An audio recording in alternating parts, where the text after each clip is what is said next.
Terima kasih untuk Anda yang masih bergabung bersama dengan kami, dan di segmen ini kita akan review bagaimana jalannya perdagangan di sepanjang hari ini. Dan kami ingatkan kembali, Anda masih bisa bergabung di WhatsApp interaktif di 0812 di 8788 di 3723. Kami ulang kembali di 0812 di 8788 di 3723 seperti yang tertera di layar televisi Anda.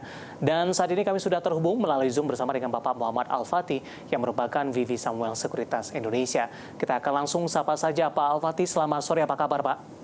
Selamat sore, baik-baik. Terima kasih Pak Al-Fatih sudah meluangkan waktu di IDX Channel. Hari ini tampaknya volatilitas indeks harga saham gabungan cukup tinggi pasca libur panjang akhir pekan ini. Perayaan Imlek dan hari Selasa tampaknya memulai perdagangan di awal pekan ini. Tadi indeks harga saham gabungan di sesi pertama sempat naik cukup tinggi dan menembus ke level 6.900-an. Tampaknya level ini tidak mampu dipertahankan dan berbalik arah sampai dengan penutupan perdagangan sesi kedua. Indeks harga saham gabungan lebih dominan bergerak di zona merah. Analisis Anda? Ya, pertama karena kenaikan yang terjadi kan sejak awal-awal Januari itu kan udah cukup tinggi ya, dari sekitar 6.500-an sekarang sudah hampir 6.900. Nah, jadi koreksi selama kenaikan ini belum ada koreksi-koreksi yang cukup yang dominan gitu ya. Jadi mungkin ini koreksi dulu mendekati 6.800 lagi sebelum dia melanjutkan kenaikan. Jadi saya rasa kita juga melihat bahwa beberapa harga komoditas ya seperti nikel, batu bara itu juga sedang terkoreksi ya. Padahal selama ini kan indeks kita sangat didukung oleh sektor-sektor komoditas ini. Baik, Pak Al-Fatih, bagaimana Anda melihat juga pola pergerakan indeks harga saham gabungan ini jelang rilis kinerja kuartal keempat ini atau full year di 2022? Biasanya perbankan big cap juga lebih awal sepertinya, Pak. Namun di sepanjang perdagangan hari ini, beberapa perbankan justru mengalami tekanan, Pak Al-Fatih. Ya, kalau kita lihat dari beberapa saham perbankan ya, terutama yang besar, sebenarnya dari minggu kemarin sempat menguat ya, tapi hari ini memang sedang terkoreksi. Kalau saya melihatnya sih sebagai antisipasi aja dari pergerakan atau laporan-laporan keuangan yang akan muncul ya. Jadi hanya koreksi sesaat sih kalau menurut saya. Jadi karena belum mengubah trennya gitu ya, tren kenaikan yang udah ada, seperti misalnya Bank Mandiri ini kan udah sejak hampir 2 minggu ya kenaikan, teman kan sekarang udah di area-area konsolidasi di Desember gitu ya. Jadi mungkin dia akan terkonsolidasi di sana dulu. Kemudian juga BRI juga sudah dicapai harga-harga tertinggi yang di Oktober ya. Jadi mungkin terkoreksi juga ya. Jadi kalau kita lihat sih mungkin hanya koreksi sesaat karena kondisi-kondisi teknis. Baik, kebetulan sudah ada beberapa pertanyaan masuk Pak Al-Fatih di WhatsApp interaktif kami, dan kebetulan juga menanyakan saham perbankan big cap ini. Saya akan coba sapa saja. Ini ada Bapak Chandra Gunawan dari Surabaya. Mau entry BMRI Pak, harga average down di 9588. Apakah bisa ke 10.600 tidak? Seminggu ke depan atau 2 minggu ke depan? Analisisnya untuk BMRI, Pak Al-Fatih. Bank Mandiri, ya. Bank Mandiri mungkin koreksi dulu ya katakanlah ke 9650 itu pesimisnya, tapi mungkin hanya 9750, tapi kemudian bergerak naik lagi. Nah, untuk resistance yang relatif kuat itu di sekitar 10350 sampai dengan 10600 ya. Jadi mencapai, tadi kan pertanyaan bisa nggak 10.600, mungkin bisa ya, tapi sebelum nyampe ke sana ada beberapa resistance ya. Pertama 10.125, kedua di 10.375, dan batas risiko di 9.600. Rilis kinerja kuartal keempat atau full year di 2002 bisa menjadi booster tidak Pak Al-Fatih nantinya, atau ini sudah price in oleh para pelaku pasar? Saya rasa sih laporan-laporan keuangan akan tetap menjadi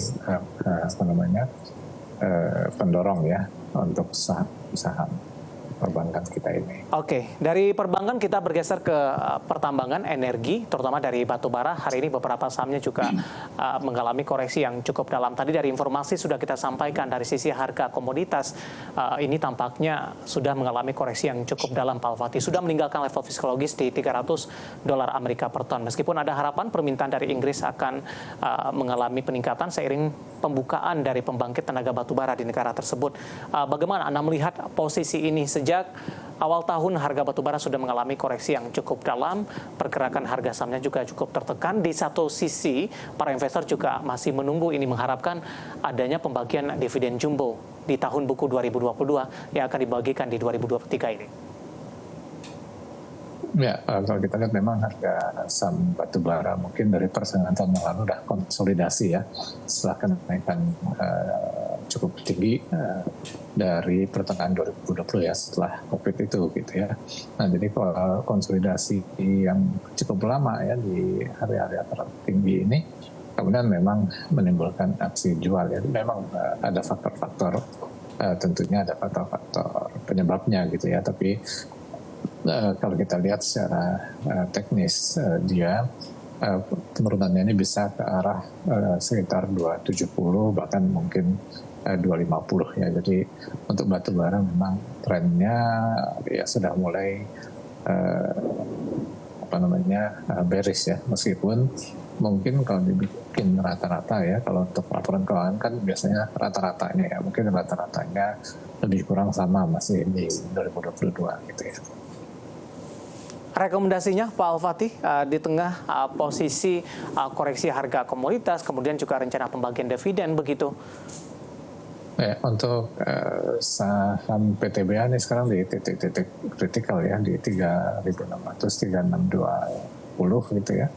Kalau misalnya di area-area ini mungkin konsolidasi, tapi kalau bisa kalau gagal ya untuk tembus, karena ini channel turun ya sejak Oktober, maka mungkin akan mencoba akan turun lagi ke 3460 ya. Jadi batas kritikalnya itu di sekitar 3620 ya, di sekitar 3620. Tapi kita lihat nanti apakah mampu nggak ya tembus ke sana gitu ya.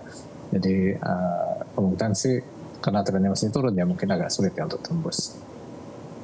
Selain PTBA, ada saham lain mungkin Pak Al-Fatih yang bisa diperhatikan dari pertambangan batubara di tengah koreksi yang terjadi? Iya.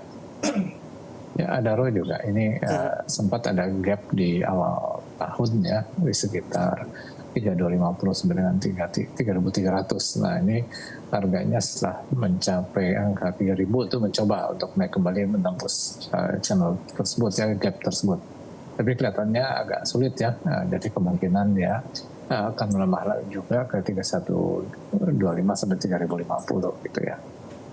Baik, kita coba bergeser ke ITMG, Pak. Analisis Anda hari ini juga tertekan cukup dalam di atas 2% dan ditutup di level 37.500, Pak Al-Fatih. Ya, sama ya. ITMG ini kan dalam channel turunnya sejak Oktober dan kritikalnya itu di 39.000 gitu ya.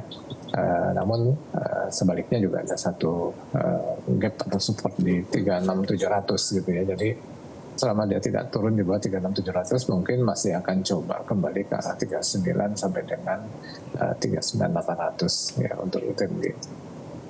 Review dan rekomendasi dari beberapa saham pertambangan batubara yang hari ini kembali menjadi pemberat bagi indeks harga saham gabungan. Dari pertambangan batubara, kita bergeser ke pola pergerakan saham lainnya yang hari ini juga cukup menyita perhatian Pak Al-Fatih.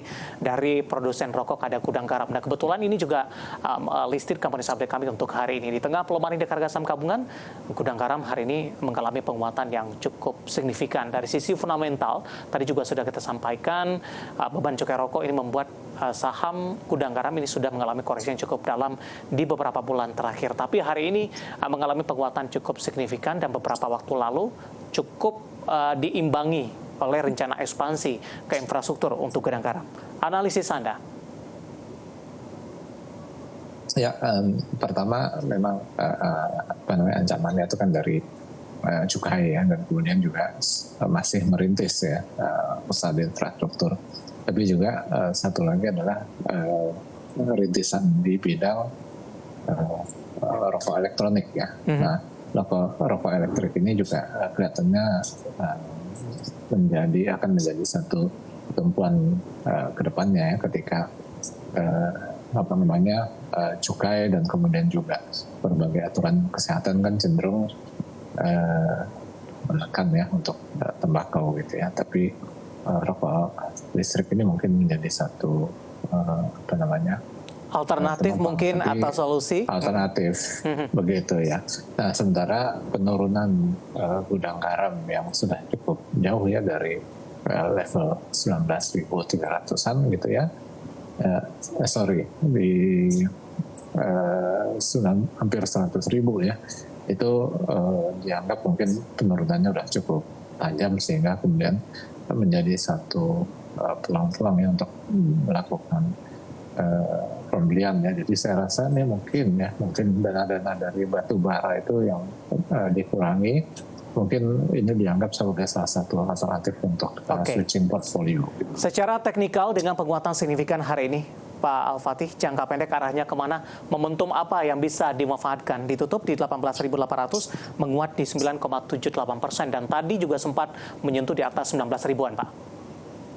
Ya, ini ada resistance di harga tertinggi tadi ya di 19.300 dan berikutnya di 20.000 ya. Jadi mungkin kenaikan masih akan tertahan di sana. Saya rasa untuk langsung menjadi satu uptrend agak berat ya setelah penurunan yang lama. Jadi saya rasa mungkin akan konsolidasi dulu di 18.300 sampai dengan 20.000 ya, mungkin dalam beberapa minggu ya sebelum dia bisa melanjutkan kenaikan.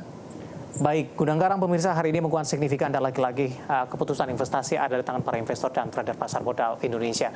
Pak Al-Fatih, kita lanjutkan kembali Pak. Sebelum melihat saham-saham pilihan apa saja yang Anda rekomendasikan, kita akan coba singgung dari sisi sektor teknologi hari ini dulu yang mengalami penguatan signifikan dan juga menjadi salah satu penahan indeks harga saham gabungan sehingga koreksi yang terjadi tidak terlalu dalam. Cukup menarik Pak Al-Fatih, penutupan terakhir dari Bursa Amerika dari teknologi ada Nasdaq juga mengalami penguatan cukup signifikan. Sejak awal tahun sampai sekarang, posisi Nasdaq cenderung menguat, begitu juga dengan saham-saham teknologi yang ada di Indonesia. Bagaimana analisis Anda ini? Penguatan yang terjadi untuk saham-saham teknologi sejak awal tahun, apakah ini juga didukung karena koreksi yang sudah cukup dalam terjadi di sepanjang 2022 lalu? Ya, jadi penurunannya cukup tajam ya dari saham-saham teknologi ini. Kemudian kan sempat di minggu kedua ya, minggu kedua Desember itu terjadi konsolidasi, dan konsolidasinya ini kemudian kelihatannya mulai dari volume juga kelihatan mulai adanya di koleksi ya oleh investor gitu ya, karena volumenya meningkat ya ketika konsolidasi, dan kita lihat mulai bergerak naik setelah melanjutkan kenaikan ya setelah minggu kemarin itu di 3 hari terakhir itu sempat konsolidasi di area 110, 117 ya, ini untuk GoTo ya, dan hari ini melanjutkan kenaikan. Saya melihat bahwa potensi kenaikan GoTo itu akan ke arah 125, dan karena ini adalah pola lanjutan ya kenaikan sejak tanggal 16, maka setelah 125 ada kemungkinan ke arah 135 untuk GoTo gitu ya. Penutupan hari ini di 119 Pak, menguat di 4,39%. Rekomendasinya untuk jangka pendek untuk GoTo? Ini masih beli dengan potensi kenaikan ke arah 125 sampai 135 ya, dengan batas risiko di 110. Baik, dari GoTo kita bergeser ini ke Buka Pak. Hari ini Buka penguatannya lebih signifikan di 7,75% dan ditutup di level 278. Meskipun menguat signifikan, GoTo Buka maksud saya ini cukup sulit untuk menembus ke level 3.000-an Pak Al-Fatih. 300 maksud saya. Iya, oke. Ya, dibandingkan dengan GoTo yang pas konsolidasi dan sudah mulai bergerak naik ya. Sejak minggu keempat Desember. Nah, sedangkan kalau Buka kita lihat justru sejak awal Desember itu masih konsolidasi. Hari ini ada satu kenaikan yang cukup kuat dengan volume yang cukup kuat ya. Jadi saya rasa ini masih akan ada melanjutkan kenaikan. Namun resistance penting yang harus dilampaui itu 285 ya. antara 285 sampai dengan 290. Nah itu level yang kalau mampu ditembus maka dia akan melanjutkan ke arah 300-an, 310, 320. Cuman mungkin ya kenaikan ini akan tercapai di sekitar 285 lalu koreksi dulu sebelum dia melanjutkan kenaikan. Batas risiko di 273. Oke, masih direkomendasikan baik Pak? Masih. Baik, penutupan hari ini buka di 278, menguat di 7,75%. Masih ada ruang penguatan ke 285 hingga 290.